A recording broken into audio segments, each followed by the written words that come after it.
Good morning. Good morning, everyone. Welcome to our TCQE permitting workshop this morning. We're glad to have everyone join us online this morning for the workshop. My name is Diana Steele with Program Support and Environmental Assistance. I work with our Small Business and Local Government Assistance section with the TCEQ, and I'll be moderating the workshop for you this morning, introducing the presenters and helping with the Q&A. Before we begin, please note that we have included an attendee registration form link there in the Q&A box. We also have provided a link to the agenda, and we will include some other helpful links and information as we go along. If you have questions, please feel free to send them to the Q&A box, and we will go through those when we get to the Q&A session. The workshop is being recorded, and we will have the presentation slides available in the following days. It does take us a day or two to get them up on our website, so we will have those up as quickly as we can in case you want to share the workshop or you want to go back and revisit it. We will have the workshop and the presentation slides available. So it's now my honor to introduce our speaker this morning. We have TCEQ Commissioner Emily Lindley joining us this morning for opening remarks prior to the presentations. Emily Lindley was appointed to the TCEQ by Governor Greg Abbott effective August 20th, 2018. Lindley serves as Governor Abbott's appointee to the Texas Environmental Flows Advisory Group and works closely with the International Boundary Water Commission on compliance with the 1944 treaty between Mexico and the U.S. relating to the Rio Grande. Lindley is also involved in the TCEQ's request for delegation from the EPA to issue permits for discharges of produced water, hydrostatic test water, and gas plant effluent to water in the state, resulting from certain oil and gas activities. Before she was named commissioner, Lindley served as the chief of staff for EPA Region 6, and prior to serving at EPA, Lindley worked for over 10 years at the TCEQ, beginning her career in the Office of Public Assistance. She then moved to the IGR division and subsequently served as the special assistant to the Office of Water's deputy director. Eventually, she became special assistant to the deputy executive director, supporting administration of the agency. Commissioner Lindley is a member of the Austin Women's Symphony League, the Baylor Women's League of Austin, and she's a weekly driver for Meals on Wheels. Lindley received a Bachelor's of Arts from Baylor University and completed the Governor's Executive Development Program at the University of Texas at Austin, LBJ School of Public Affairs in 2016. Good morning, Commissioner Lindley. Welcome to the workshop. Well, good morning. Thanks, Diana, for inviting me and introducing me, and thanks for serving as the moderator today. I know that's a key role to getting these webinars done. Happy New Year to all of you that have logged on and are participating today. I want to thank you for participating today in the webinar. I encourage you all to actively participate too. There's a good sized group here, but it's not too big of a group where you should feel intimidated. And so if you have questions or comments, I encourage you to ask them and take advantage of the staff that are here today, so that if you have questions, you can get them answered, and you know, you don't have to wonder what we're talking about. You can have the answers you need. So with that, I will just tee it up and tell you, you are going to hear some technical information today. You're going to hear about how to submit reports to us, how to create electronic accounts with us, all things that might not sound very exciting, but are actually very important for you to understand. And it's important that you understand so that you can remain in compliance with the TCEQ. And that's our goal. Compliance is always our goal. You know, we strive to make sure you have all the tools and knowledge you need to keep yourselves in compliance with our rules and regulations. We also, when appropriate, have to enforce, you know, when you don't abide by our rules and regulations. And I know our regulations can seem tedious at times. I I very well understand that. I also know that we are charged with protecting our state's public health and natural resources, consistent with sustainable economic development. That's part of our agency's mission statement. And what we're going over today, the STEERS reporting, submitting reports, submitting discharge data and compliance reports, all matter when we are trying to fulfill our mission statement. So for those of you that are not familiar with TCEQ, let me tell you a little bit about our agency real quick. We are the environmental regulatory agency for the state, and we have been around for a very long time. Natural resource programs were established in Texas at the turn of the 20th century. It was motivated initially by concerns over the management of water rights. In parallel with developments that were happening across the U.S. and the rest of the nation at the federal level, state natural resource efforts broadened kind of at that mid-century peak to include the regulation of generating hazardous and non-hazardous waste. During the 90s, the Texas legislature moved to make natural resource protection more efficient by combining a number of different agencies and consolidating a number of programs. So this trend culminated in the creation of, at the time was the TNRCC, the Texas Natural Resource Conservation Commission. And then in the fall of '93, we morphed into a more comprehensive environmental agency, and we were renamed to the TCEQ, the Texas Commission on Environmental Quality. We have around 2,800 employees with a central office in Austin and 16 regional offices across the state. The bulk of our agency is divided into 6 different offices. We have an Office of Administrative Services, an Office of Legal Services. We have offices that handle air, water, and waste. And we have our largest division, which is Compliance and Enforcement.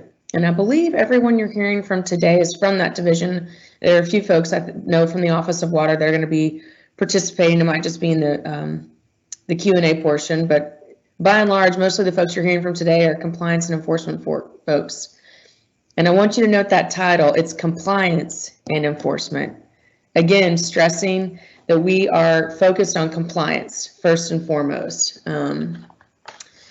So with that, I'm probably going to cut my remarks short and let y'all get to it. That way you're done in plenty of time, hopefully for lunch, and we don't have a lot of hangry participants. But I appreciate y'all logging on, like I said.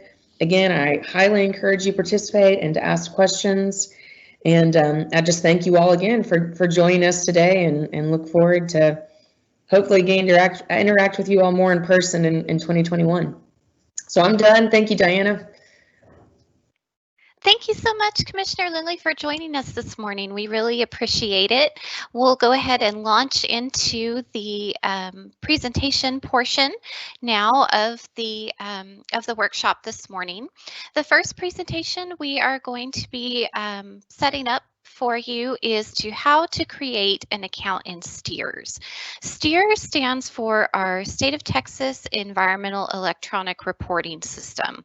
And that is the system that y'all will need to use to submit your e-permits. And the first step in that is creating an account. And so we have one of our technical specialists with small business and local government assistance, Becky Costigan, who is going to walk us through how to set up and create a STEERS account. And so we'll give her just a minute to get her slides going, and we'll have y'all set up here to go through that presentation. So looks like we're about ready. Let me go ahead and send Becky's slides, and she'll be ready to walk you through how to create that STEERS account. Thank you, Diana. Thank you, Commissioner Lindley. All right, well, good morning, everyone. My name's Rebecca Costigan, or Becky Costigan. I go by both. I work with the Small Business and Local Government Assistance section of the Texas Commission on Environmental Quality, or TCEQ. And today I'm going to cover the electronic application process through STEERS, which stands for the State of Texas Environmental Electronic Reporting System. Quite a mouthful there.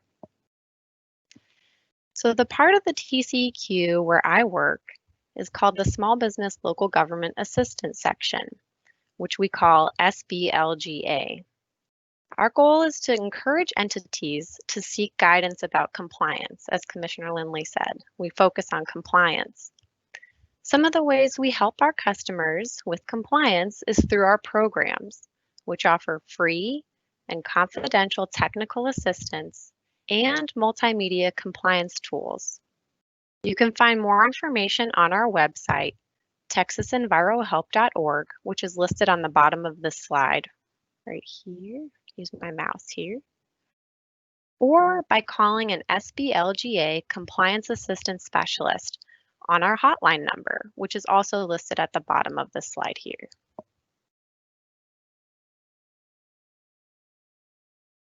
We strongly encourage regulated entities to use the STEERS program for notifications, registrations, and certifications because it streamlines the authorization process for both you, the customer, and the TCEQ. Utilizing STEERS shortens this application process and provides the customer with immediate confirmation that your application has been received. Here's a list of some of the programs that can be added to your STEERS account once you create your account. We provide a lot of assistance with the programs for Air New Source Review, Permit by Rules or PBR applications, stormwater general permits or other water quality permits, and aggregate production operation registrations or APOs. And these are the general steps listed out for you to successfully create and submit a STEERS application. I'm going to walk you through the first 3 steps here. Then my co-presenter, Kristen, will continue showing you the process of submitting an application. This is the screenshot of the STEERS guidance, RG531A, which is available as a hard copy, hard paper copy, or electronically. We will discuss the same instructions that are in this guidance document, so you can always look back to the instructions here on how to create a STEERS account. And the following slides will be screenshots showing you this process. So let's get started. First, we need to go to the STEERS webpage. So how do we do that? There's lots of ways, but from the TCEQ homepage, what you do is scroll all the way down, almost to the bottom of the webpage, and you should see these categories that are listed on the screen here. Under the Online Services bar, you'll see 3 different options for accessing STEERS, but the most direct way is the second link here, e-permitting STEERS. This slide will show you, or this slide shows you the STEERS login screen, which is where you will go after you click that link. The top of the page says, "Welcome to STEERS," and the web page address is www.tceq.texas.gov/STEERS. So as we move through this presentation, you will notice that important parts of the slides are highlighted in yellow and contain numbers. These numbers are not part of the STEERS system, but they are used in this presentation to direct your attention to the information you need to know while navigating through STEERS. So on this page, there are 2 boxes up here, ER account number and password. Once you create a STEERS account, you will use this information to log in. Since we don't have this information yet, we need to explore the other options on this page.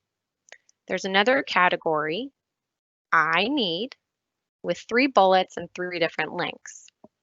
We want to click the link to create a new account. After you click Create New Account, you will be taken to this screen. Notice the upper right-hand corner has a timer. STEERS will log you out once the timer is finished, and you will have to log back in to access your information again. So this is a reminder to save your work as you move through STEERS. Very important. If you save it, you can always access that page again. On the center of the page, the first paragraph explains the new account process And the second paragraph explains that new accounts are probationary. You will have limited access until you submit the Steers Participatory Agreement, or SPA, which you can do either electronically using your valid Texas driver's license, or you can mail a signed paper hard copy. If a signed SPA is not received by the Steers team within 15 days of the creation date of your account will be locked. If the SPA is not received within 30 days of the creation date, the account will be archived. To keep moving forward, see the choices at the bottom of the screen here, and we're going to create a new account. This web page shows the applicant information that must be entered for your Steers account. The applicant is the account holder, and it's important that you know Steers accounts are created for individual users and not for a facility or an entity. This means that each Steers account must have a unique email address which is specific to that individual Steers user. It's very important that you make sure your email is entered correctly too, since this is how Steers will send you important information about your account, including a link to access your password.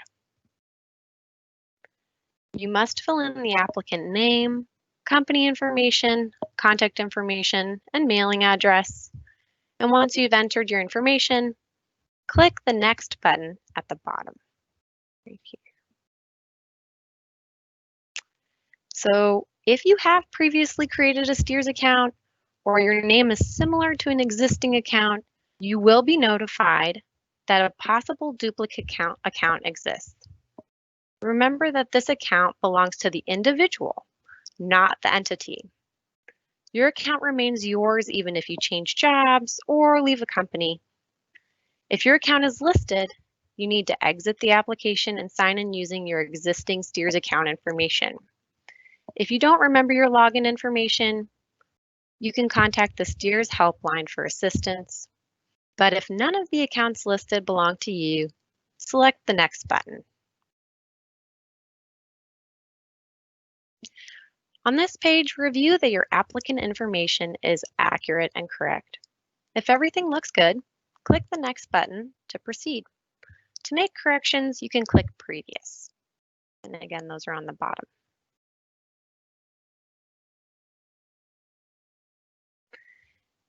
The next page shows the Steers account security questions. Here you select 5 different security questions from the drop-down menus and enter an answer for each question. Select Save at the bottom of the page when you have finished. It's important. You will be asked one of these questions every time you log in, so remember your answers or write them down. I would recommend writing these down with your ER number and password once you have that information. So that way it's all together when you want to log into Steers. When you're done, click Save. The next step will be adding a program. This is the program area that you want to submit an application to in order to get your authorization approved. This page shows the Steers account summary information where you will add a program. You can only add one program at a time. Next to this category, select Steers program to add or modify. There's a drop-down box with a bunch of programs here. So in this example, we're going to choose Air New Source Review and then click the Go button. However, if you're submitting another program, such as the Hydrostatic Test Water General Permit, then you would scroll through this list here and find the Hydrostatic Test Water General Permit EPR TXG 67 program, and then click Go right here.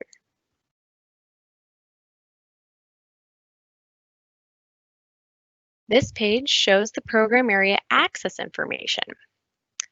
So on this page, we're going to start with the program status, and you're going to select your access type. Select the role defining the type of authorization that you are requesting.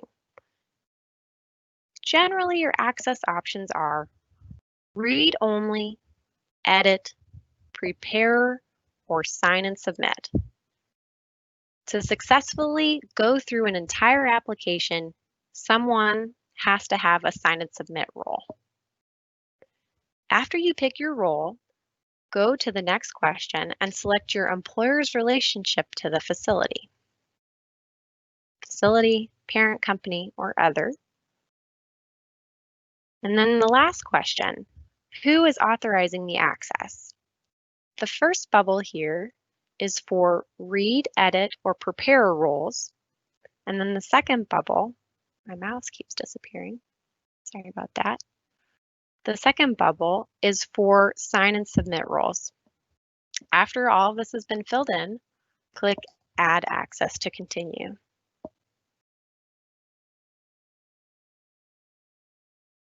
After you add access, you will receive a message at the top. You'll receive a message at the top of your screen here that says your access has been updated. To make additional changes, you can press Cancel to return to account information. So we're going to click Cancel at the bottom of the screen to begin the Steers Participatory Agreement, or SPA. This will allow you to change your status from probationary to active. Now we're going through the SPA process. If you make any modifications to your account, including adding future programs, you will be required to sign a new SPA. The system will automatically take you to the account summary page. The bottom of the page shows that this account is probationary. Doesn't have it highlighted here, but you see it's probationary and has 1 there. So it's 1 program area is probationary. That means they have limited access until a signed copy of the SPA has been received by the TCEQ. So you can select the type of SPA by choosing from one of the 2 options in the top right-hand corner. You have the option of a paper SPA or an electronic SPA. The paper SPA has to be printed, signed, and mailed in to TCEQ, but most often regulated entities do the electronic signature. You must have a valid Class C Texas driver's license for the electronic or e-sign SPA option. And in this presentation, I'm going to show you the steps for the e-sign SPA. Steps to submit the paper SPA can be found in the guidance document, RG 531A.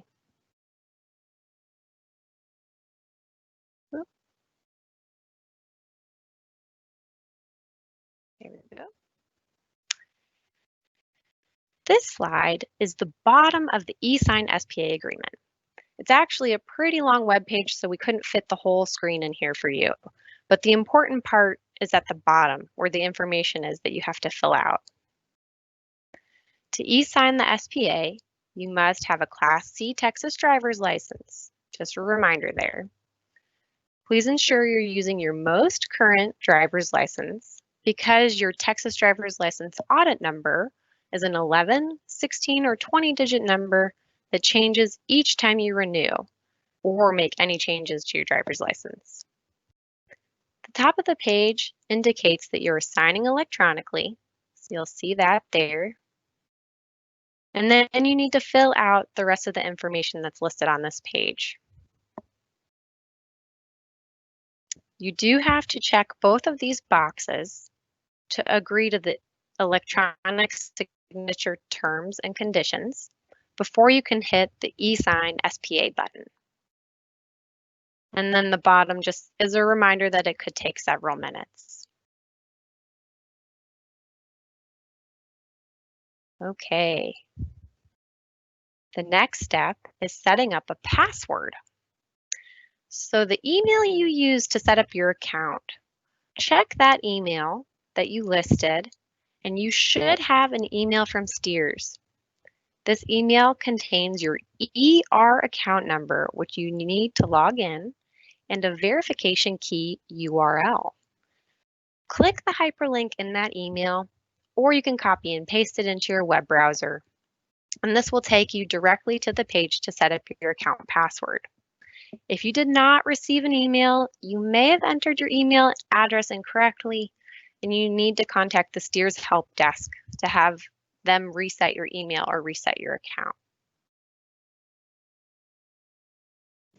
Once you click the hyperlink, I can't go into your email address and show you all of that. So assuming that you got the link, click the hyperlink and it will bring you to this web page.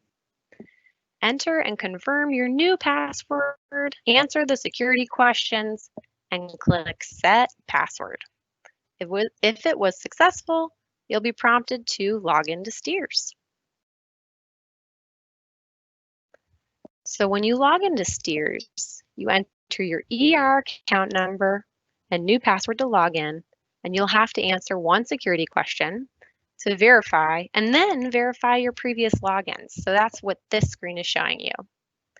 Each time you log into your account, Steers displays previous logins to the account. This is a security measure so you can verify no one else has access to your account. And if the logins were made by you, click the Yes button to continue.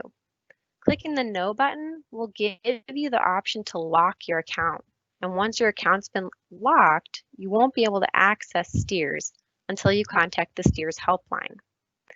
If you identify a login that you did not make, contact Steers helpline immediately and they will help you.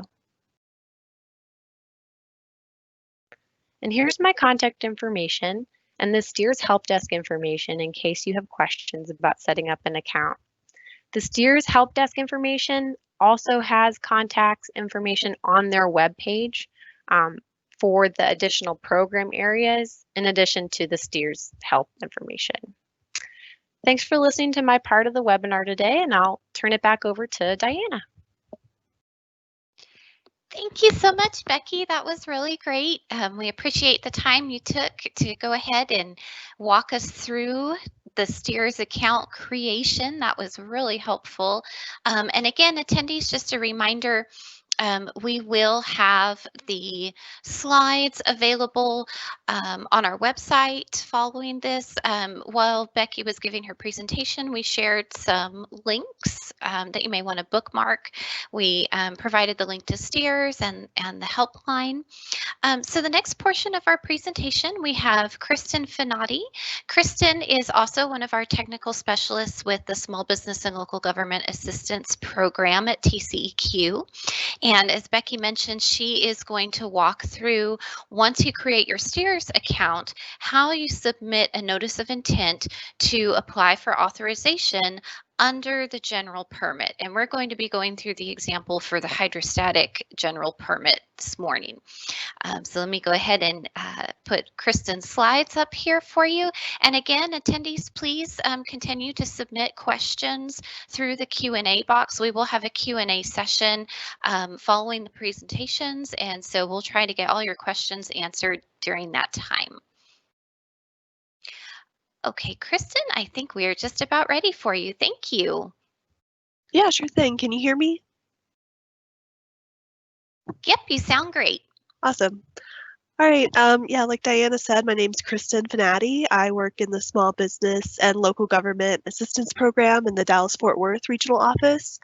And I'm going to be picking up where Becky left off and going over how to submit a hydrostatic test notice of intent in Steers.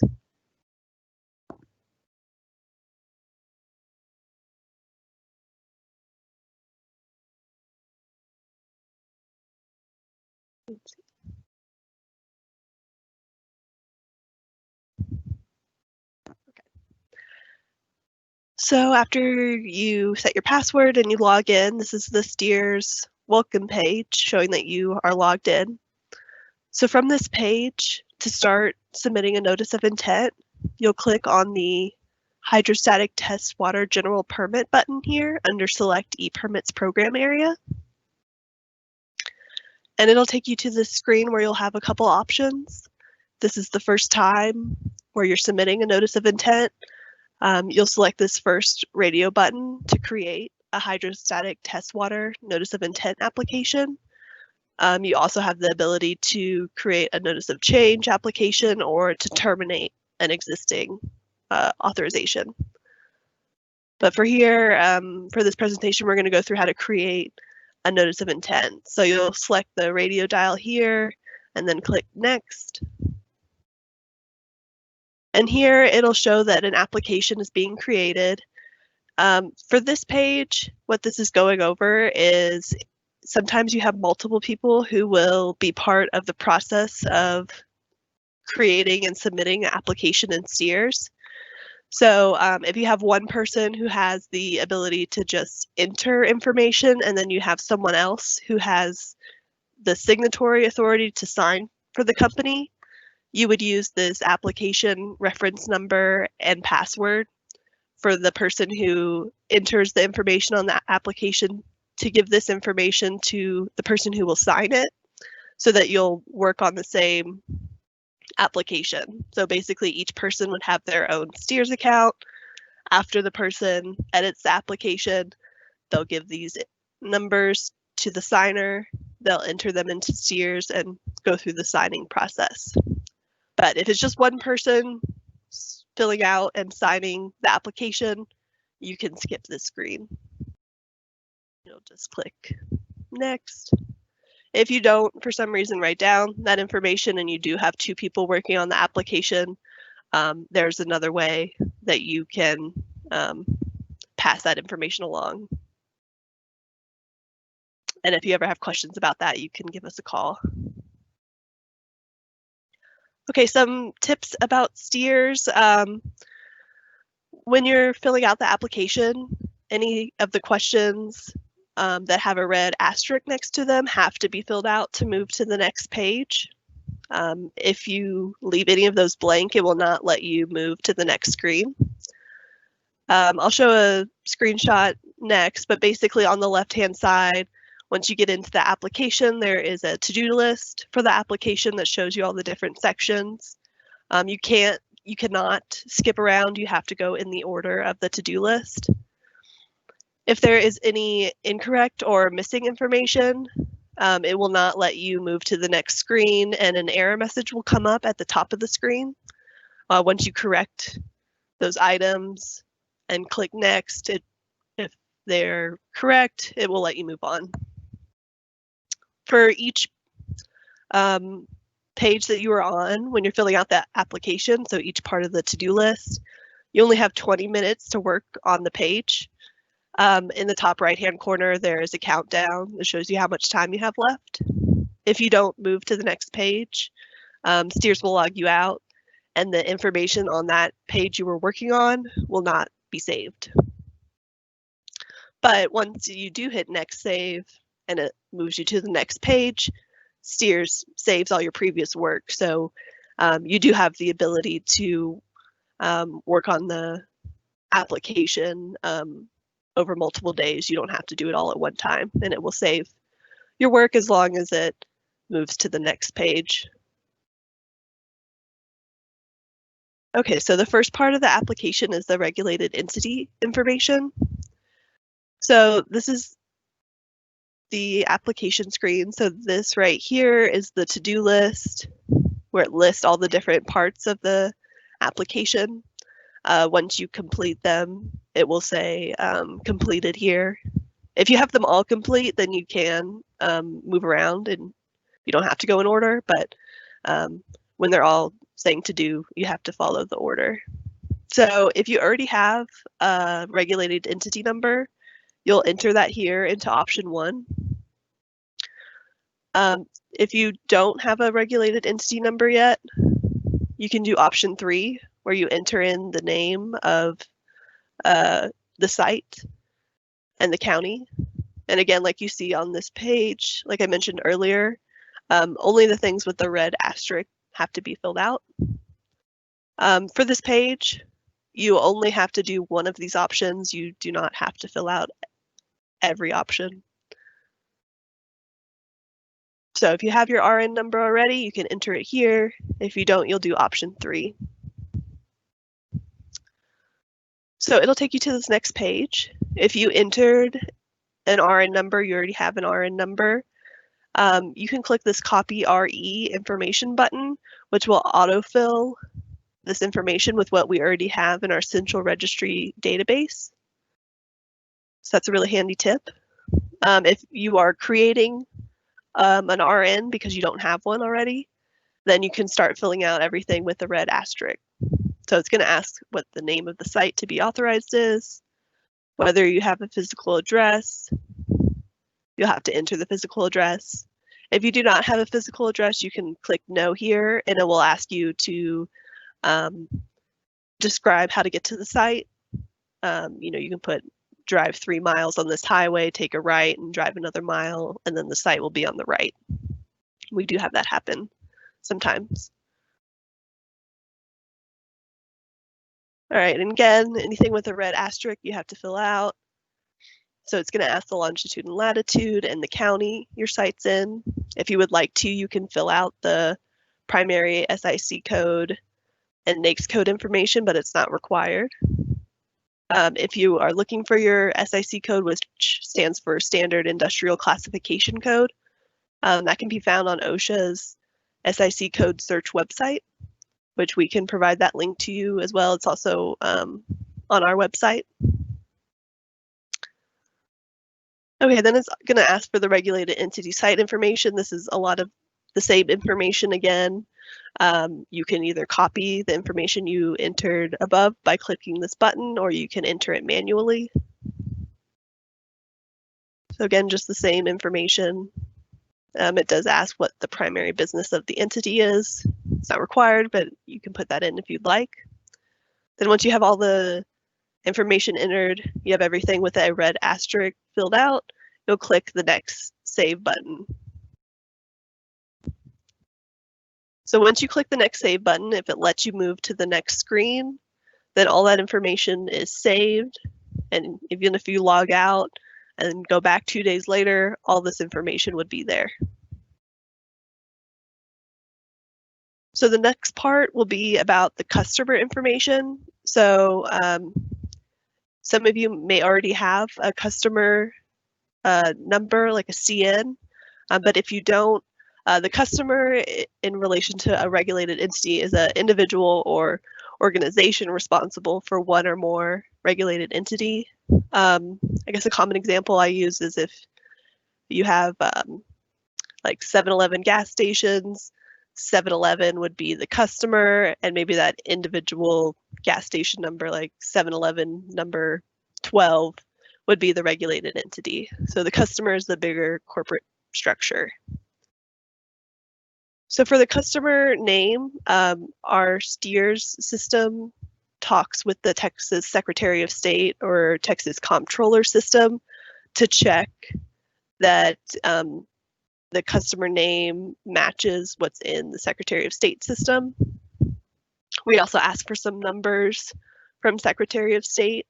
If you need to find what the exact customer name is that you filed in Secretary of State, you can view this link here at the Secretary of State's website, because that's the other thing too. If there is an existing company name in Secretary of State's system, we want it to be spelled exactly the same way in our STEERS system.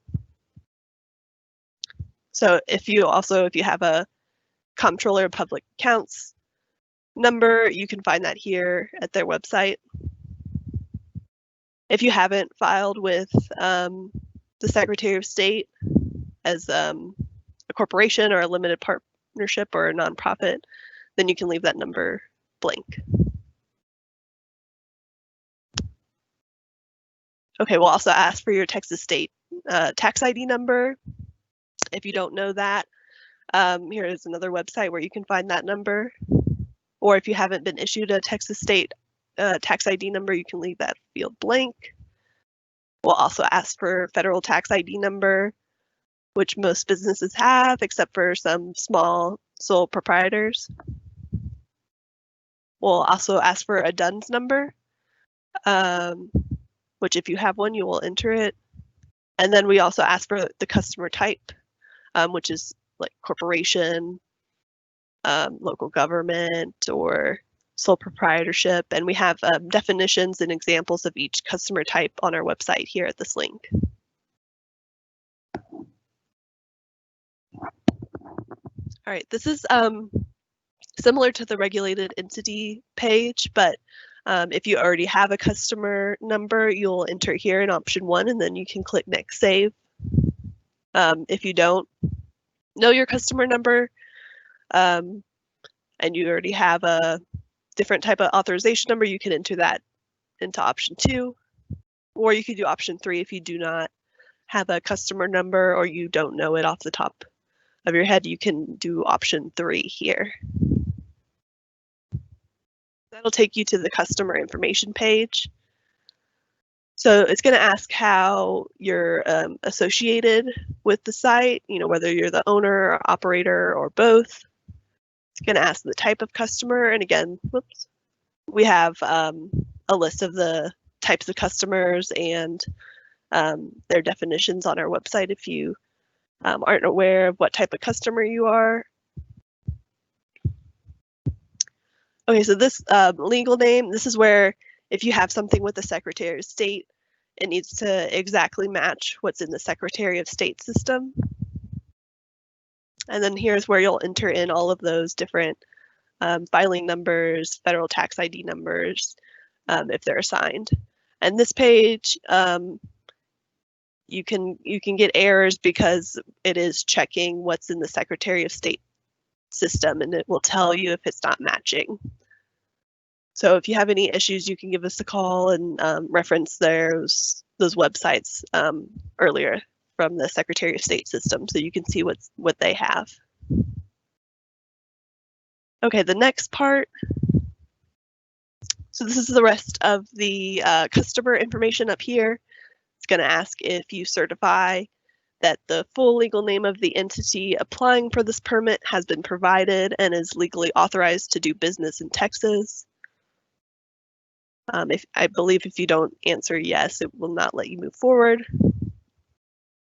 The second part of this page is the responsible authority contact. So this is who TCEQ should contact to speak on behalf of the facility. So you're going to enter their first and last name. The credential part is not required, so if they don't have any of these credentials, you can leave that blank. It does ask for the title, an address to reach them to send any important letters the TCEQ might need to send, and then a phone number. And then you'll hit Next Save.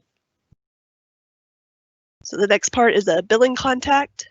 So this is who TCEQ should contact in regards to billing, who's responsible at your facility for paying for the annual water quality fee that's associated with this permit. So you can enter their information here, their name. And the same thing, you don't have to enter credentials, but we need a mailing address and then a phone number.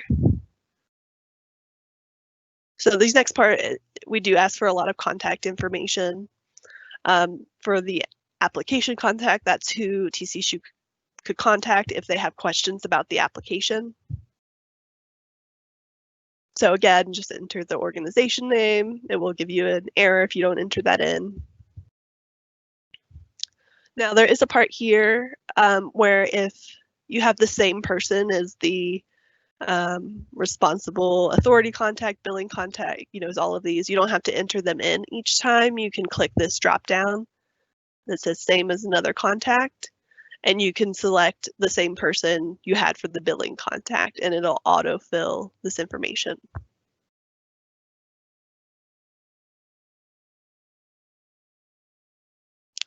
All right, and then we do ask for a discharge monitoring report contact. So this is who TCEQ can contact if they have any questions about the discharge monitoring report. And again, if this is the same as another contact, you can select the drop down here and it will autofill this information.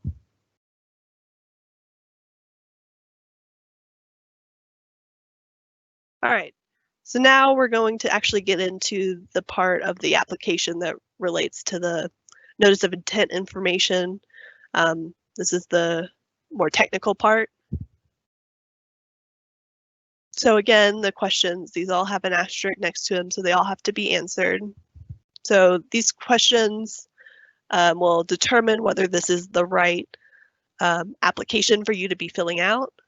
So depending on your answer, you will either be able to move forward, or you will have to obtain an individual permit or potentially a EPA permit. That's something that you can contact us about. But basically, it's just some questions, making sure this permit applies to you. This question here is about whether the project is located on Indian country lands. If you answer yes to that question, I believe you have to get a permit through the EPA. If you have any trouble figuring out whether your project's on Indian country lands, you can always give us a call.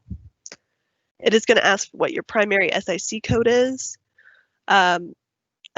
Standard Industrial Classification Code is what that stands for, and those are codes OSHA develops for every type of business. If you need help figuring out what your SIC code is, the OSHA SIC code search website is a really good resource.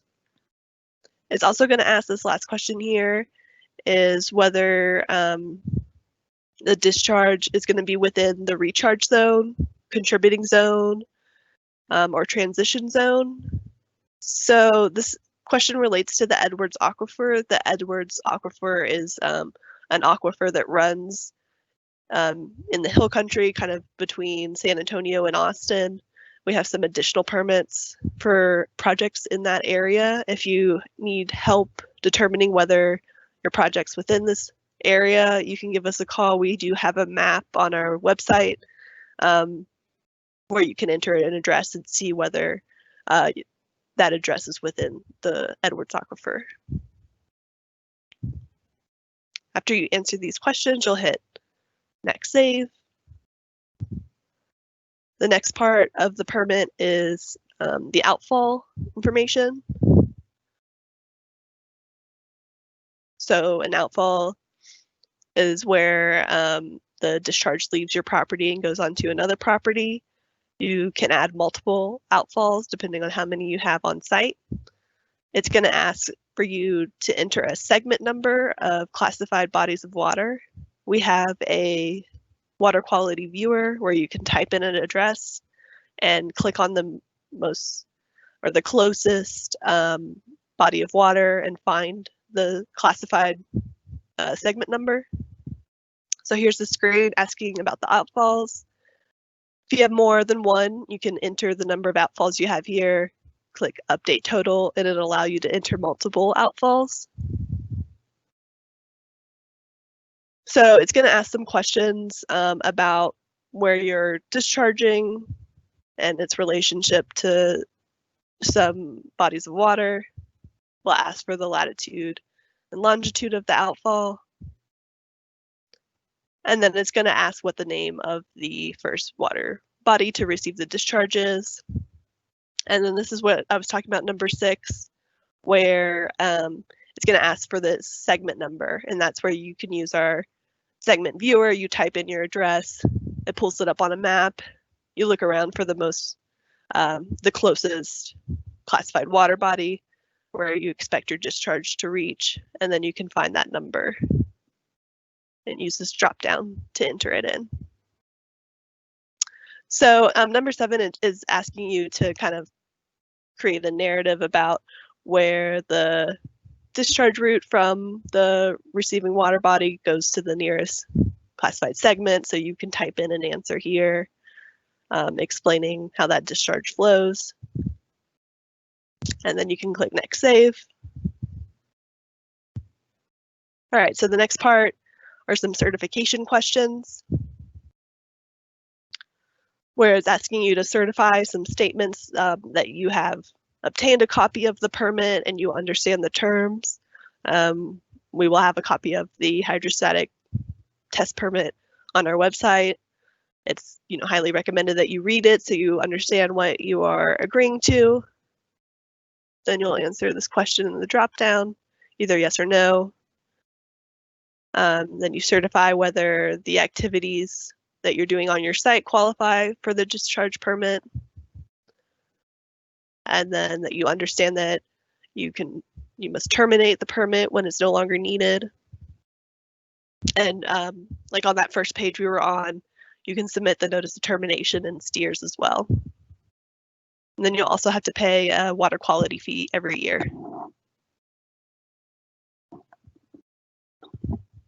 Now, if you answer no to any of these questions, it will not let you move forward. All right, and then you'll hit next, save.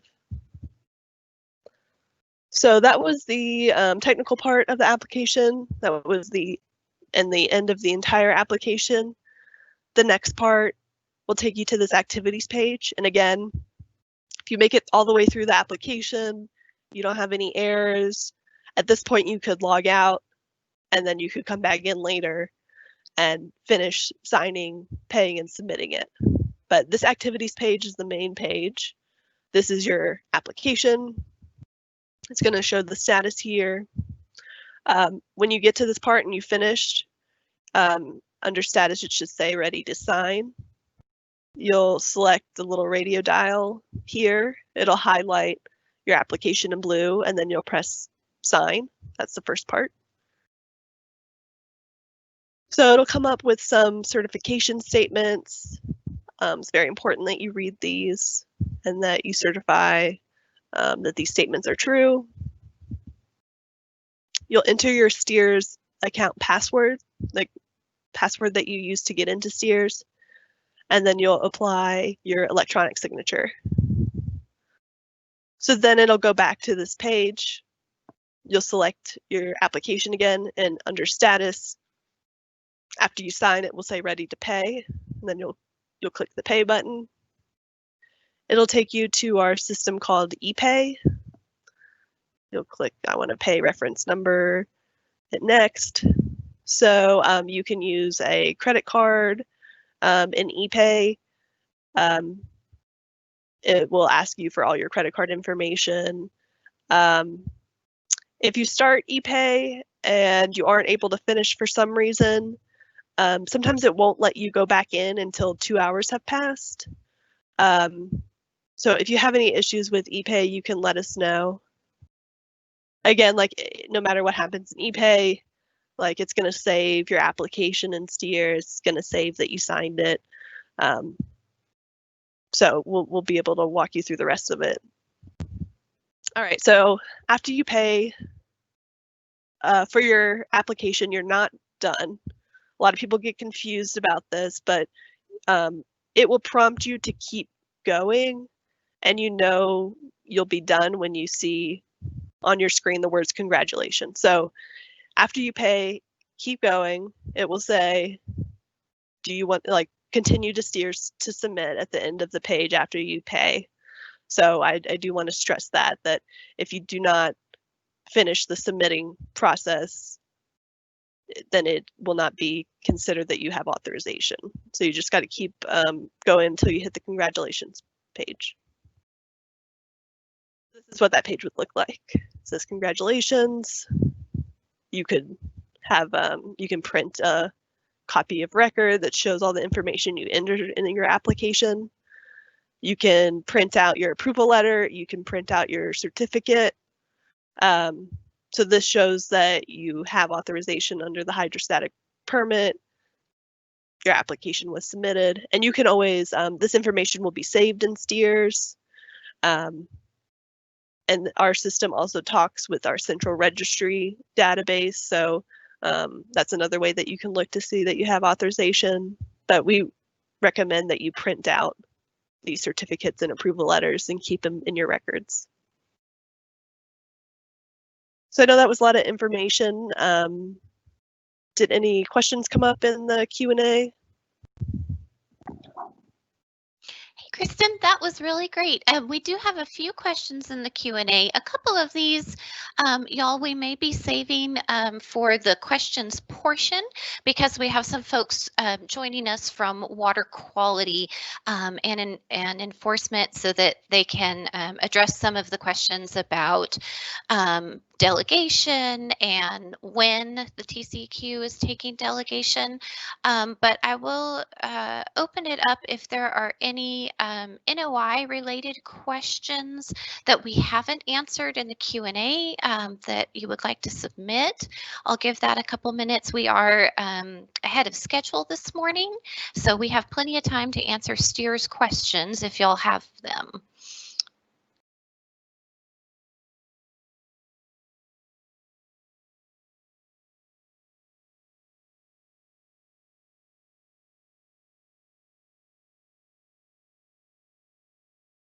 We did have a couple come in, Kristen, while you were speaking regarding RNs and how to find out if you have one. And so if we have any questions, again, along those lines, we'd be happy to answer them now. And during the question and answer portion, we will get to some of these submitted questions about when and what we've got here for the delegation changeover. Let's see. So we did have a question come in. What is the time frame expected between submittal and approval of the hydrostatic discharge permit? Yeah, that's a great question. It was my understanding that this permit is like some of our others, where as soon as you submit your application, that congratulations screen will come up automatically as long as you answered all the questions and it let you move forward, that it's automatic approval. That's my understanding as well. For the general permit, I would support you on that.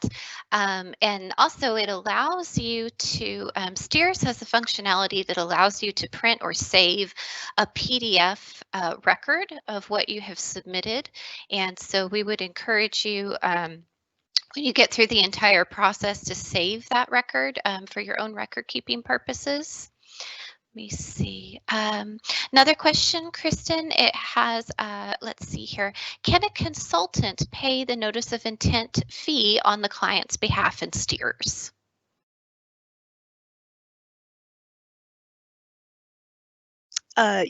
Yes, I don't think we care who pays for it. I would agree.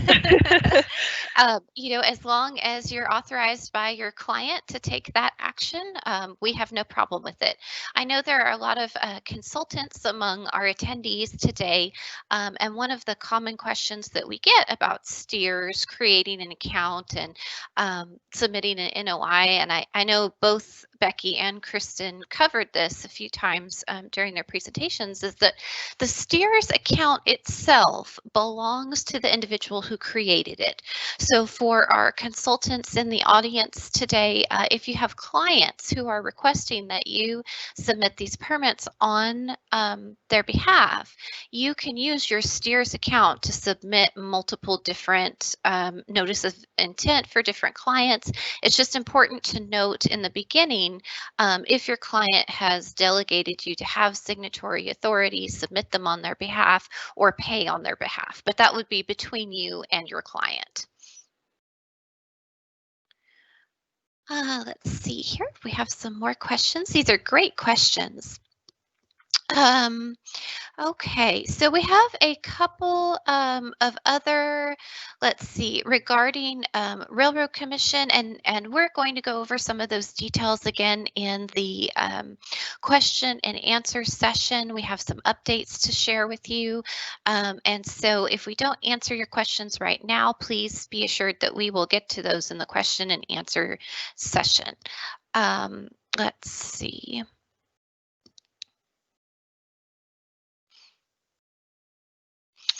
Okay.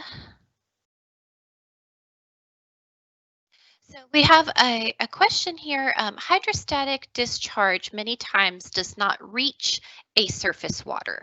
How would that be input into the NOI and Steers? Kristen, do you want to tackle that one? This is Laurie, if you want me to take that one. Sure, yes. We have Laurie Fleet here is with us. Laurie is with our Water Quality Division, and those of you who have been in the stakeholder meeting, I'm sure are familiar. And so we'll go ahead and let Lori take that question. Okay, so when it came to the bill, House Bill 2771, what it transferred was discharges into water in the state, which, by the way, water in the state is different than waters of the U.S. So if it is not reaching a water of the state, those discharges stay with the Railroad Commission. What TCEQ would have authority for are discharges into water of the state. And so I just want to read, for those of you who are not familiar with the difference between water in the state and waters of the U.S. Water in the state means groundwater, percolating or otherwise, lakes, bays, ponds, impounding reservoirs, springs, rivers, streams, creeks, estuaries, marshes, inlets, canals, the Gulf of Mexico out to 3 marine leagues, and all other bodies of surface water, natural or otherwise, natural or artificial, inland or coastal, fresh or salt, navigable or non-navigable, and including the bed and banks of all water courses and bodies of surface water that are wholly or partially inside or bordering the state or inside the jurisdiction of the state. So that's a lot. In short, it is more encompassing than waters of the U.S. And so I think it's important to note that. So if you have a hydrostatic test discharge that goes on the ground, such as for irrigation, or if it's routed to a pond, then if it's going to a pond, it could be considered water in the state. That pond could be water in the state. If it is being used for irrigation of crops or landscaping or something of that nature, that would remain with the Railroad Commission. So because discharges adjacent to water in the state did not transfer to TCEQ, you would not be filling out this notice of intent. You would still need to get coverage from the Railroad Commission. So with that, I'll turn it back over for other questions. Thank you, Lori. That is really helpful. I think that that actually answers several of the questions that have come in. So we have another question. Would stormwater discharges from construction activities now be under TCEQ? And you may want to take this one. I may need a few more details for it as well, because stormwater discharges from construction activities are currently under the jurisdiction of the TCEQ, I believe, but that might not be the case for specific oil and gas facilities. I'll take that one as well. Thank you. Yes, ma'am. So a number of discharges, stormwater discharges, are exempt from permitting requirements per federal regulations. And so obviously if you're exempt from stormwater permitting, then there is no jurisdiction, no authority to transfer between TCEQ and Railroad or TCEQ and EPA. As far as construction, if it is a gas plant, that would remain or would transfer over to TCEQ. Stormwater, both construction stormwater and industrial stormwater at gas plants are not exempt. And so they are required to get a permit from the permitting authority. And in this case, that authority would be transferring to TCEQ. So if it's a gas plant, you would need both a construction and an industrial permit from TCEQ once we get delegation. For areas other than gas plants, such as at the well site and at pipelines, it is my understanding that those are already exempt from stormwater permitting requirements, and therefore no permit would be needed. Great, thank you so much. Since we're ahead of schedule a little bit, would you like to answer a couple more before we go into the discharge monitoring? Or we can save these for after discharge monitoring. It's up to y'all. Let's just save them because we may end up getting a number of duplicate questions that I can answer all at one time. Okay, sounds good. That's kind of what it's looking like. And so y'all please continue to send in those questions. We are a bit ahead of schedule, so we will have plenty of time to answer those for you when we get to the Q&A session. Okay, we're going to go ahead and take a 10-minute break and return at 11:15. When we return, we will be presenting over discharge monitoring reports, how to submit those through our system. So we will see you all back again at 11:15.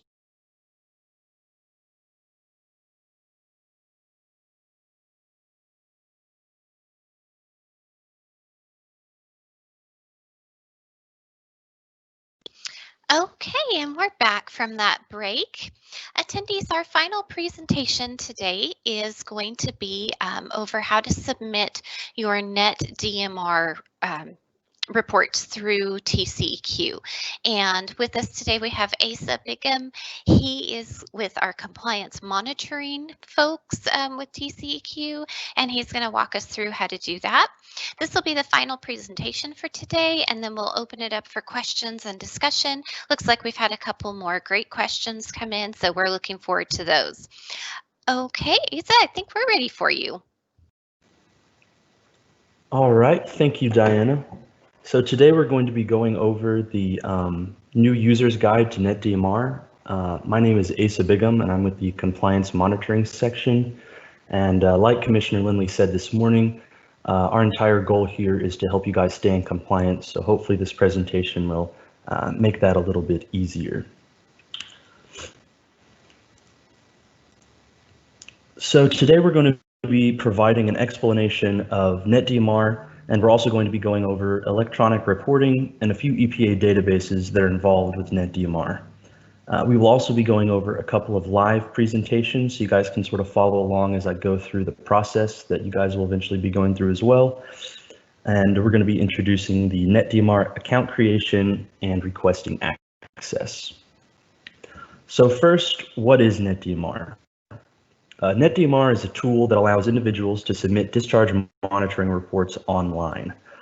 All facilities in Texas that are reporting DMRs online will need to use the EPA's hosted NetDMR to submit their reports. TCEQ used to host its own NetDMR, but as of March of 2018, that is no longer the case. So for all newcomers to NetDMR, you will be creating a new NetDMR account within the EPA's NetDMR.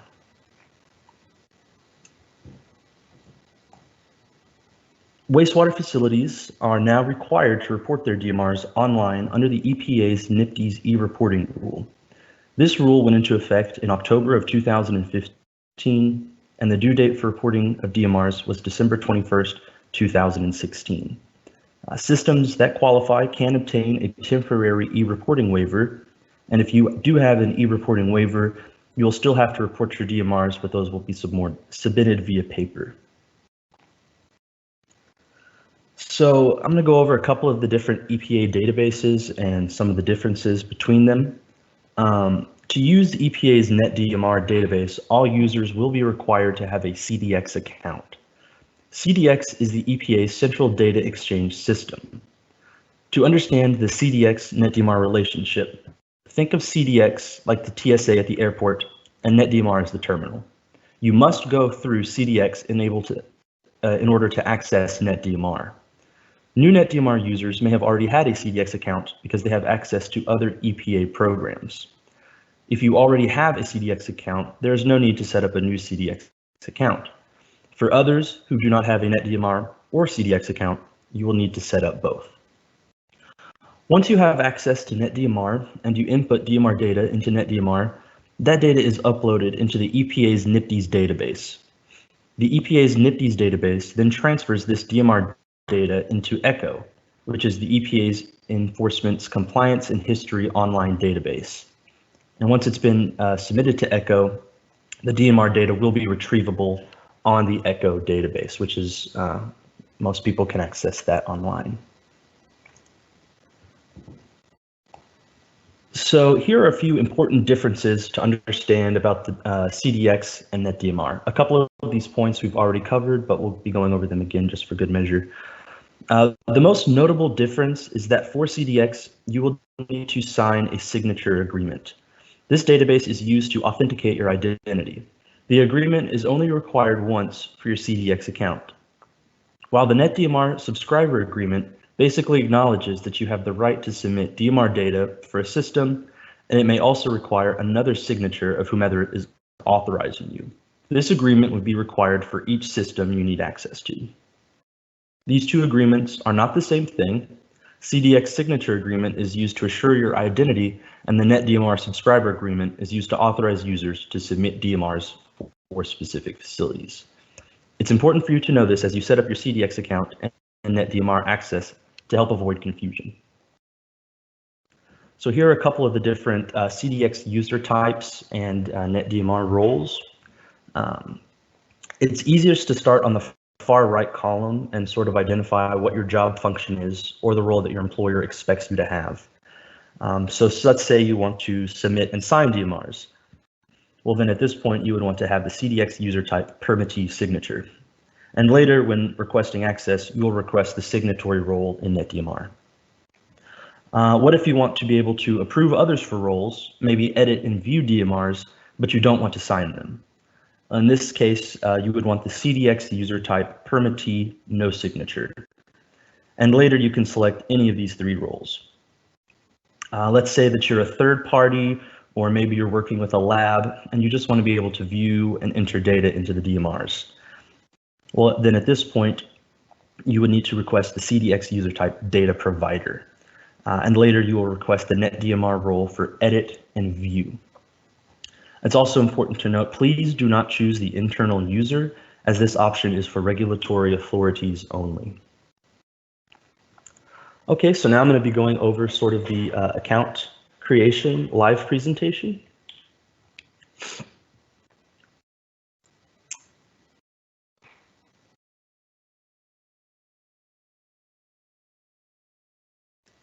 Okay, so the website that you'd want to go to is netdmr.epa.gov.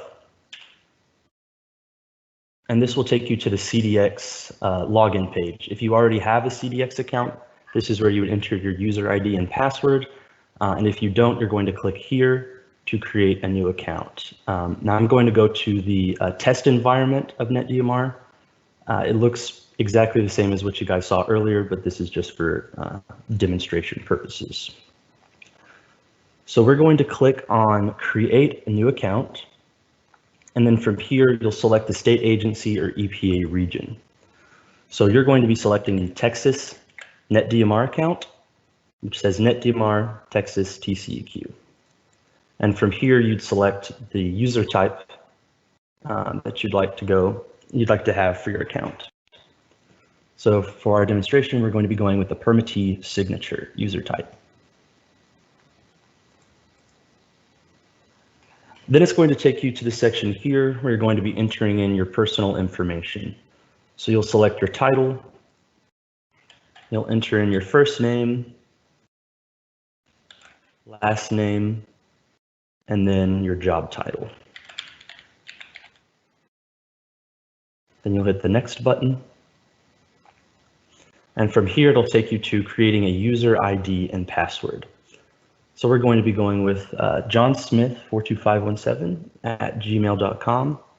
And then we're going to be creating our password. It's important to note that the password here is going to be case sensitive, so make sure you're paying attention to where you put your capital letters.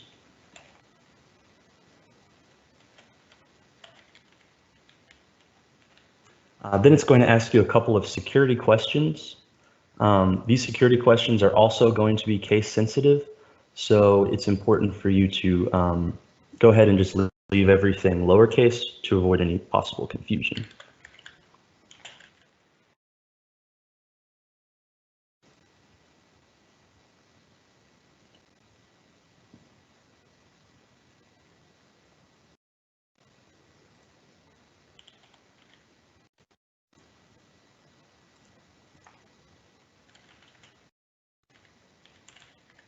Then from there, you're going to click on Agree to the Terms and Conditions, and then you'll hit Next. And then if you are selecting a permittee, a signature account, it's going to ask you a few additional questions.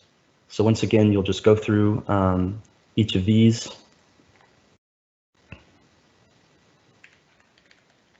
And enter in all of your security questions.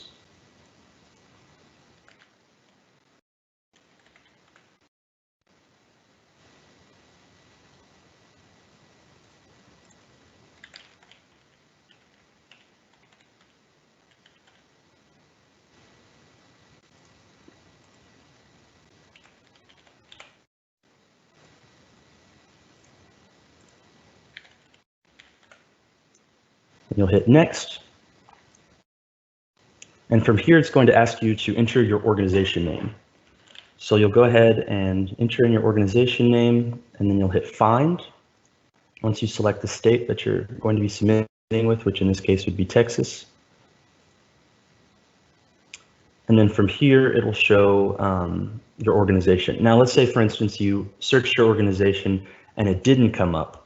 From that point, you'd come down here and you'd click on Request that we add your organization, and you would enter your organization information there. So this looks to be right for what we're doing here. So then we'll hit Next. And now it's going to have you enter in your contact information.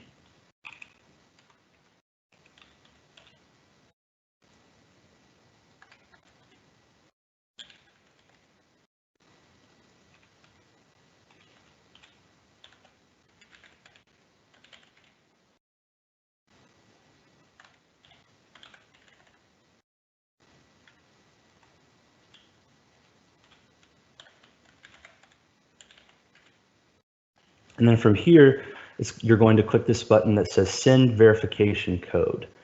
And this is going to send you a verification code that you'll use to get access to CDX. So it should come in to this email address right here.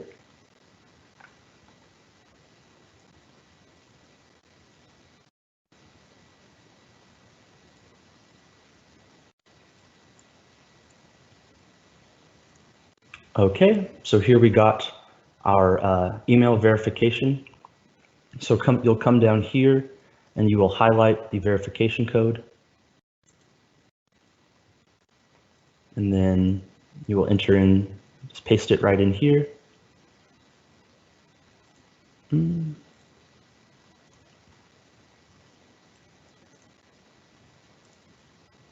Okay, it's not working at this particular moment, so I'm not sure if it might have been because I hit resend, so let's try this one.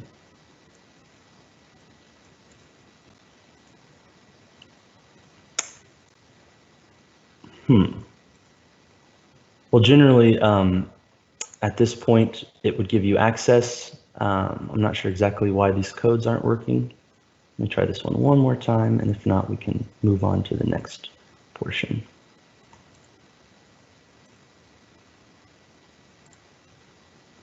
Well, okay, that doesn't seem to be working, so we'll just go ahead and move on. But generally speaking, I think maybe just because we're working in a test environment, that might be why we're having some trouble.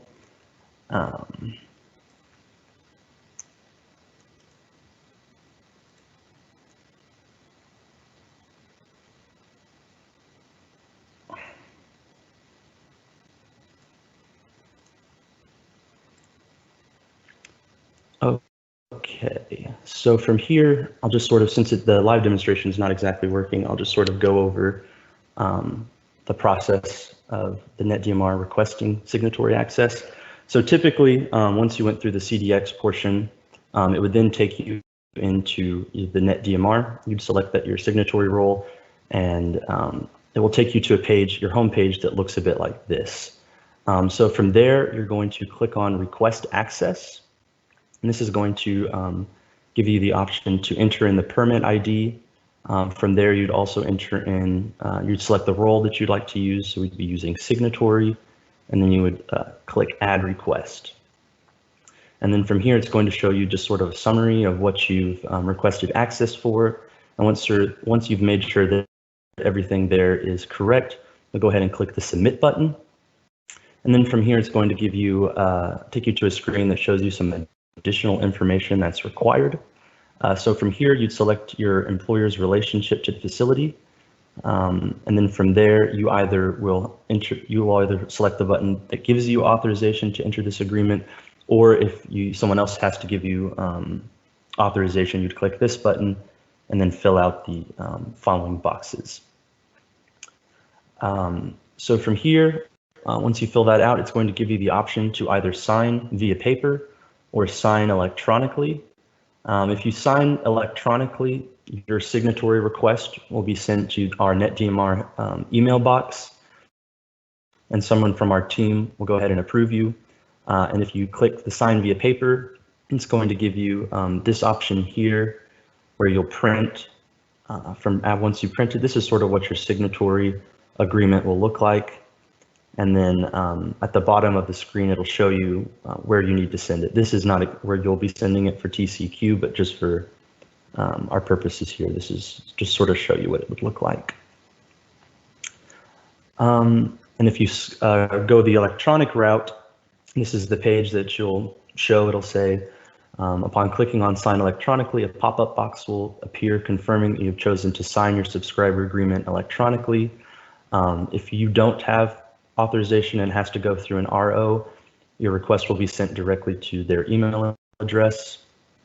You'll click sign electronically, and then it will have a few other authorization questions that you need to fill out, and then enter in your password, and then click the sign button.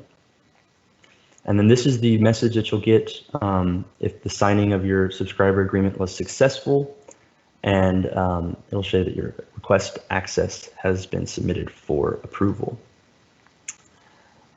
So now I'm going to get back into this presentation.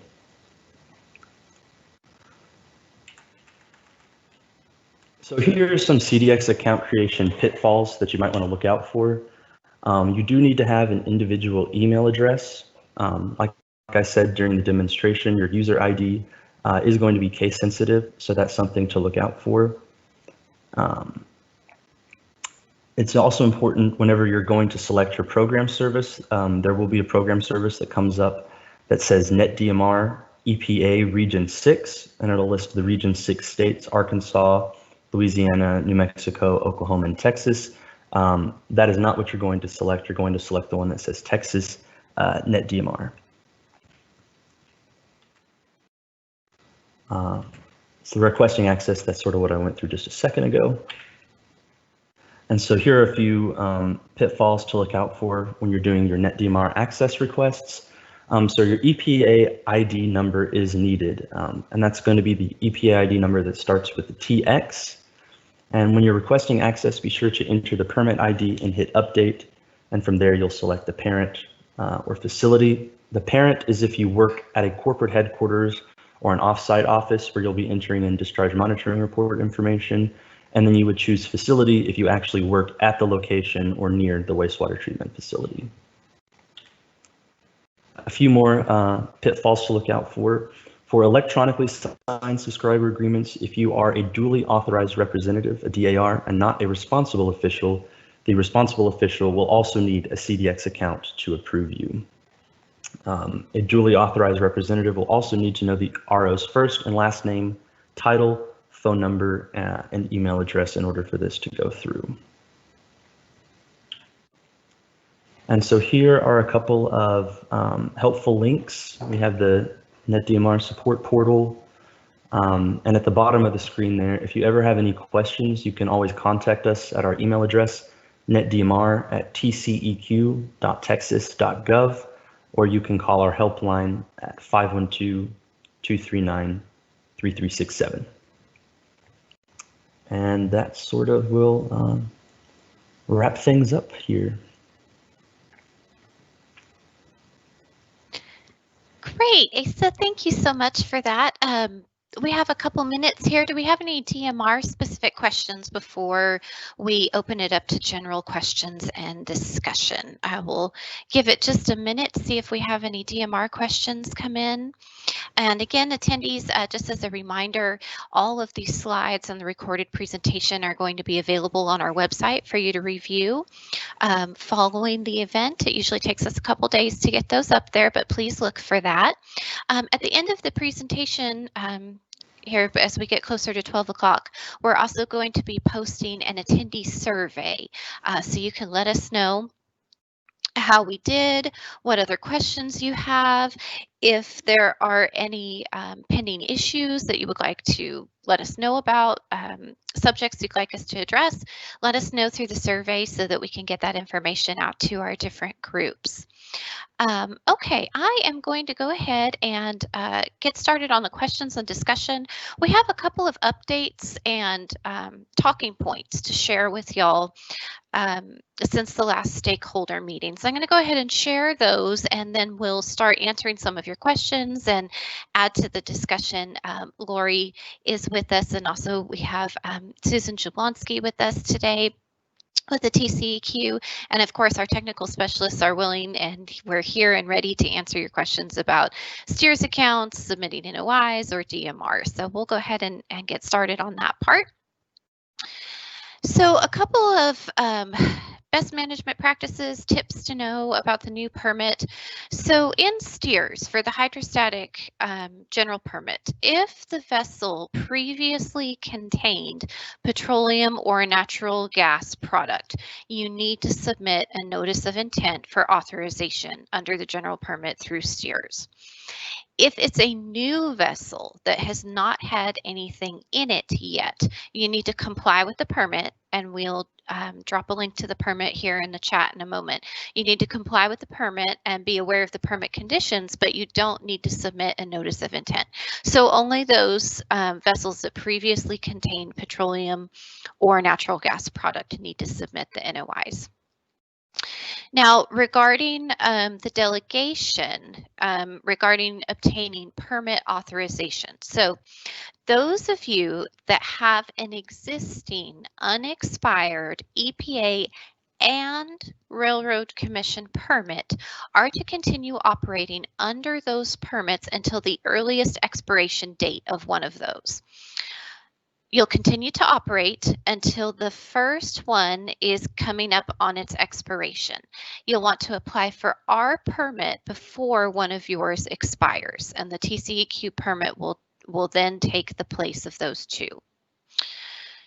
Now, for those of you who only have one permit, and now I'm getting away from the hydrostatic permits, we're talking about some of the other discharges here that EPA is giving us delegation for.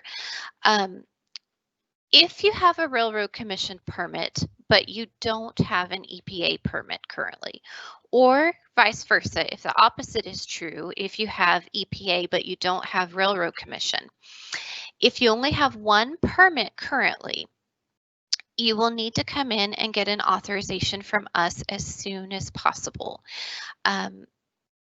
We will be able to issue the state and federal permit. Don't wait until your single permit expires because that will put you in the situation where you don't have authorization for your discharges.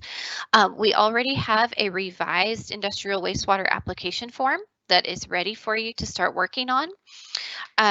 If you fall in that category, you'll want to download the form and start working on the application. We're going to provide a link to those forms here in the chat in a moment, so you can find those as well. And of course, we'll be open and ready to answer any questions you have about that application process. So with that, I'm going to go ahead and move over to the Q&A session here. And we've had several questions come in. We'll try to get to everything. So please feel free to add those in, and I am going to put Miss Lori Fleet up here on the camera while she's answering your questions, and I'll go ahead and send them to her. So Lori, I'm go ahead and have you live now, and I'm just going to start posing you some questions. And again, from our moderator panel, if anyone has anything to add or jump in, please let us know. Okay, so we had a question early on in the presentation from someone who says, I have a pending NPDES permit amendment with the EPA that this week I was told that since it's not yet gone to public notice, it would be processed by TCEQ after they take over the program. Will the permit amendment application with EPA automatically transfer to TCEQ, or do I need to submit an application to TCEQ through STEERS? Okay, so I guess it really depends. If what you've applied for with EPA is if that is a hydrostatic test general permit, or I'm sorry, if it's a hydrostatic test discharge, then once we get delegation, you would submit a notice of intent for coverage under our general permit through the STEERS process we just talked about. If, however, it is an individual permit, such as for gas plant effluents, or if it's discharges west of the 98th meridian, those are going to require an individual permit, and those are not processed through our STEERS process. You have to submit an individual permit application, which is paper. That's the forms that Diana was just discussing that are now available on the web. So if you're asking for if your pending application with EPA is for a gas plant, or if it's for west of the 98th discharge, you'll need to submit an individual permit application. If it is for hydrostatic test, then you would be able to apply through STEERS. Next question. Great, Lori, thank you. And we've had a couple of similar questions here. When does TCEQ take control of all hydro discharges? Okay, so EPA had 90 days from the date that we submitted our application to them, we submitted it on October 12th. Their deadline to make a decision is January 11th. However, the federal rules allow EPA and TCEQ to agree to an extension. And so on Tuesday, we received a request from EPA for an extension to that 90-day time frame. And so we did grant them an extra week. That week falls on Martin Luther King Day, so it rolls to the 19th. So EPA has to make a decision on our application by January 19th, either to approve our application or to deny our application. So I would stay tuned sometime on January 19th. Certainly on January 20th, we should have an answer for that. Next question. Great, thank you. And we may have answered a couple of these just in the discussion, but I'll go ahead and throw them out there. Is the TCEQ taking over all Railroad Commission oil and gas hydrostatic discharges, and when is that effective? I think we covered the when. And we also, I think, talked a little bit about the which ones they're covering and which ones are transferring and which ones are not transferring. Yes. We answered that one as well. So if it discharges into water in the state, it will transfer to us. If it does not go to water in the state, it will stay with Railroad. Examples are evaporation and irrigation stay with Railroad Commission. Great, thank you. And following along those lines, will current applications processing through Railroad Commission remain in their authority through the life of the permit? The answer is no. So once we get delegation, all permitting and compliance and enforcement activities would transfer to us from Railroad. And so if you need to amend that permit with if you ever issued Railroad permit and you need to amend it to revise something or renew it, you would submit an application to TCEQ. TCEQ will also be monitoring for compliance with those permits upon our delegation as well. I mean, and if there's a pending application with Railroad Commission, those would also transfer to us, and we would pick up the application process and finish processing it. Great, thank you.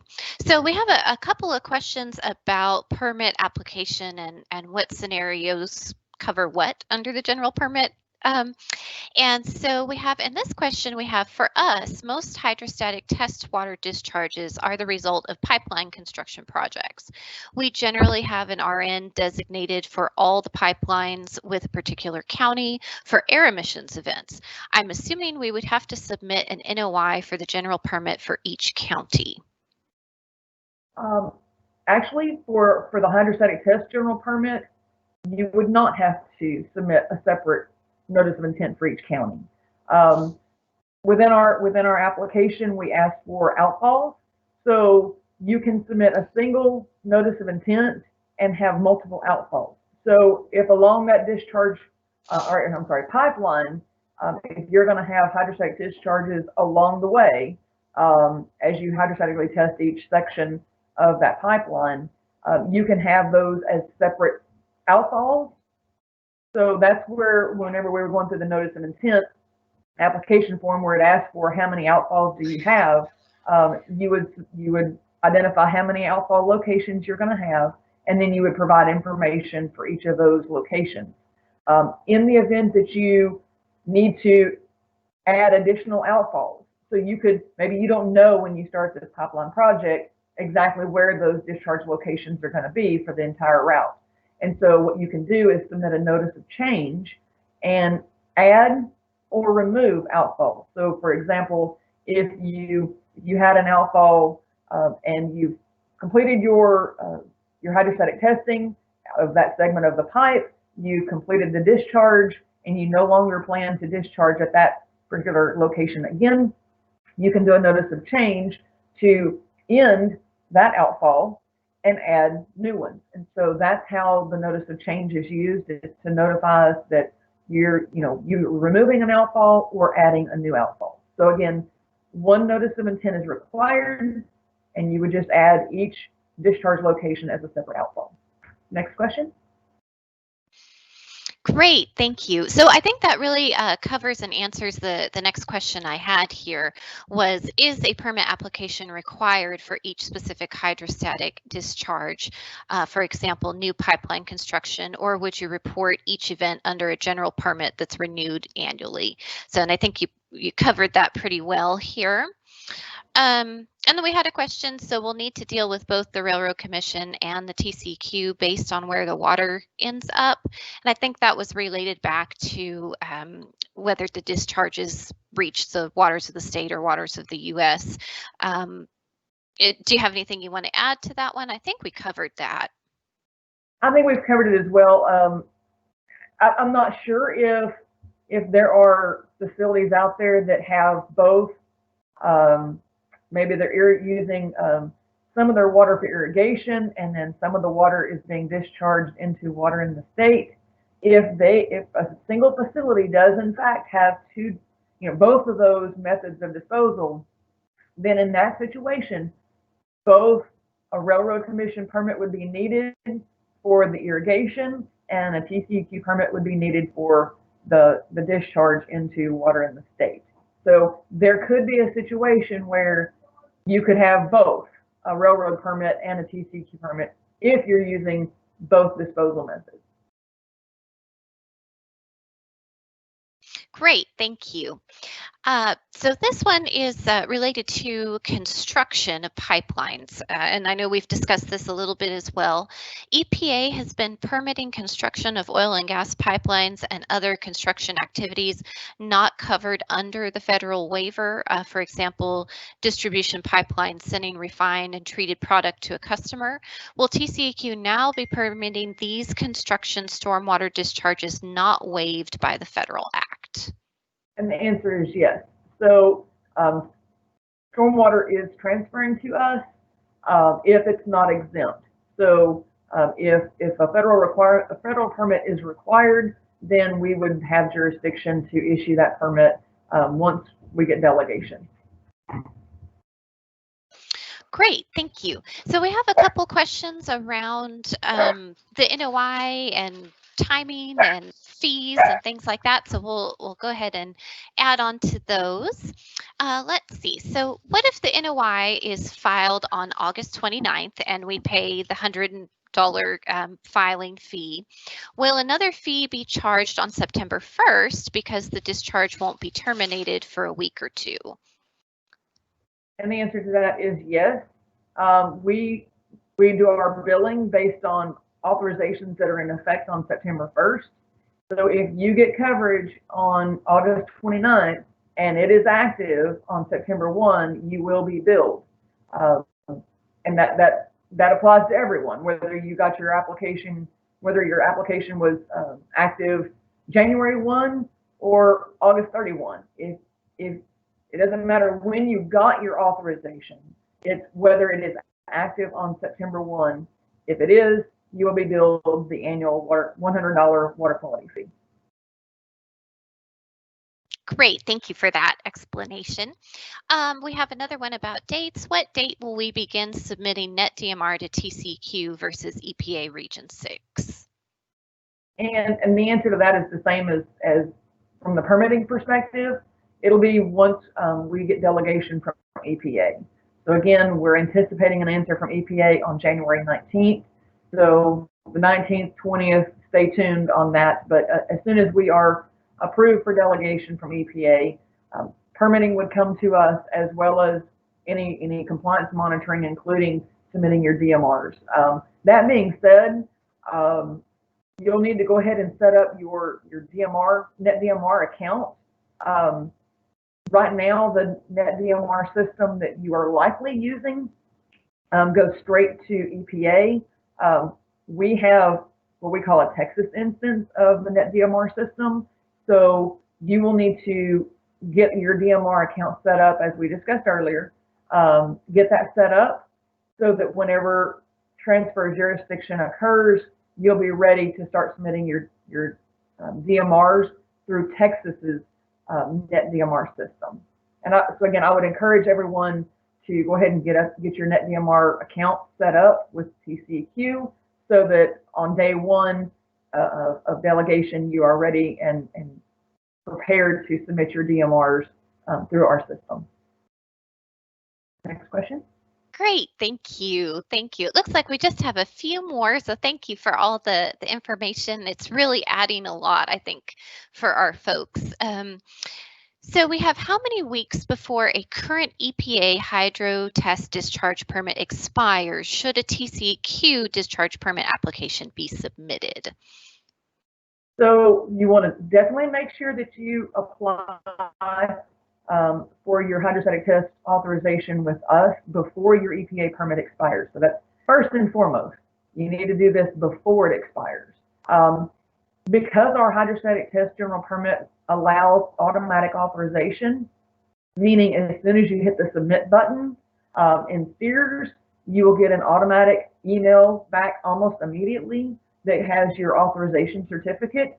So you could conceivably do this the same day as your EPA permit expires, or the day before. I would caution you to not wait till the last minute. There may be, as you go through our notice of intent application, as you saw earlier, there may be some information that you need to gather. And so what I would really hate to happen is that you wait till the very last minute and then realize that you need some information and your EPA permit expire. But our system is set up where it would give you an automatic authorization as soon as you submit the application to us. So that there's not really a time frame lag there. It's really on completing the application and making sure that you have reserved enough time to complete our application, pay for it, and get it submitted. Next question. Great, thank you. Another question about DMRs. I understand an NOI is not required for discharges for new or unused vessels and pipe. Is the DMR required? No. So if you are not required to submit a permit application, you're automatically covered by simply complying with the terms of the permit. You are required to conduct certain DMR monitoring, but those are retained on site. Great. Okay. We have another question. Is Railroad Commission staff supporting Railroad Commission permits moving to TCEQ with delegation? We've worked closely with the Railroad Commission on the transfer of permitting activities and compliance monitoring activities, as well as EPA. We've, in preparing for this transfer of jurisdiction from EPA and Railroad to TCEQ, we work closely with those other agencies to make sure that it's as seamless as possible. Both EPA and Railroad Commission staff have been very supportive and have been answering all of our questions about the program, and they've been very supportive of this transfer, and we feel like it's going to be as seamless as possible. Next question. Great, thank you. This is regarding kind of the format and the look of the DMRs. I have been submitting reports in NetDMR over the past 2 years. Now that the TCEQ is taking over, will the actual report change, or will it be in the same format? And in addition to that, the actual data entry into the reports, if that clarifies the question. I believe that our NetDMR system is very closely related to EPA's DMR.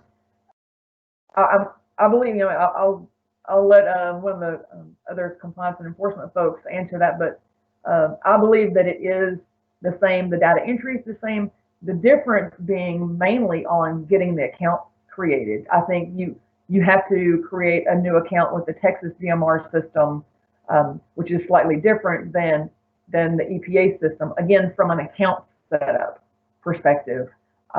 But once you get into the NetDMR system, I believe that the actual data entry is very similar to EPA, if not exactly the same. Thank you. Asa, did you have anything to add to that on the data that would be entered? Does it look similar? No, just kind of to confirm what Lori was saying, it pretty much looks exactly the same. The data entry that you'll be doing, it should be pretty much exactly what you're used to. Great, thank you. Okay, so I think we have time for about 2 more questions here. We did have one come in about Railroad Commission land application of waste under State Rule 8. I believe that's a bit outside the scope of our presentation today. So we'll go ahead and go to the last 2 questions here regarding the TCEQ taking authority and submitting reports. So regarding a delay in application, we have any idea what a delay might look like in a scenario where the application is not approved by the time TCEQ takes authority? Potential to turn to sales or contractual issues are a concern for applicants. If EPA does not approve our delegation request, then permitting and compliance and enforcement would remain with EPA and Railroad Commission as it is today. And so that transfer would not be occurring if EPA denies our application. I believe that answers the question.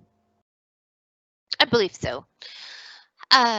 Okay, and we have, we're currently getting our NOI or construction permit through the EPA CDX system. Is the NIPD's stormwater permit for construction being transferred to TCEQ? And I think we've covered that in some ways already.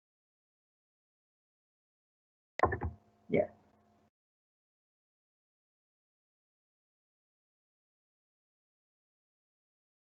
Okay, we have another question. For a new pipe, we applied coverage for the hydro permit through the Railroad Commission.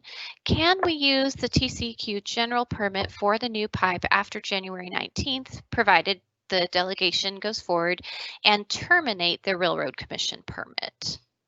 Yes, you can. So once we get delegation, you can either wait for your Railroad Commission permit to expire. You can continue operating under that hydrostatic test general permit, or you can transition to ours.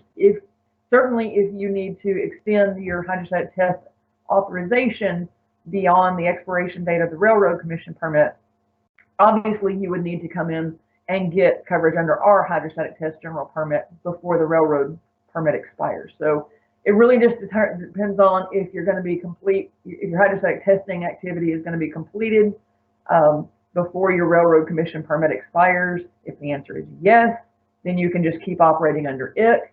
If it's going to be ongoing past the expiration date of the railroad permit, then you would need to get coverage under our hydrostatic test general permit before the railroad permit expires. Great, thank you. And we had one last follow-up from the question previous to that regarding the NOI construction permit through the EPA CDX system.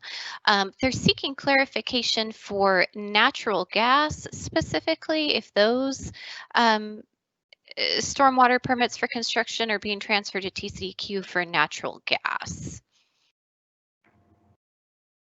If for stormwater, yes, stormwater. If they're non-exempt, if it's a non-exempt activity per the federal regs, then we would be getting authority to issue those permits, and that includes whether it's natural gas or oil. Great, thank you so much. I think that goes through all the questions we had. We're ending right on time here at 12 o'clock. Thank you, Lori. Thank you to all the presenters and moderators who have been answering questions, and all of our attendees who have come and asked us these great questions. We've had a really great discussion today. Also, thank you to Commissioner Lindley for coming and providing the opening remarks this morning. For the attendees, we are going to go ahead and provide a link to the workshop survey here. In the Q&A box, we also have a couple of ways to reach us if you would like to get updates on the House Bill stakeholder process. We have a link for that. We can get you signed up for the House Bill stakeholder updates. We'll include those. We're also going to include the form numbers that you may need to apply for the individual permits and some other resources. So we'll go ahead and add those to the question and answer area. And again, thank you to everyone for attending and presenting and joining in on our discussion today. Hope you all have a great rest of your day. Thank you.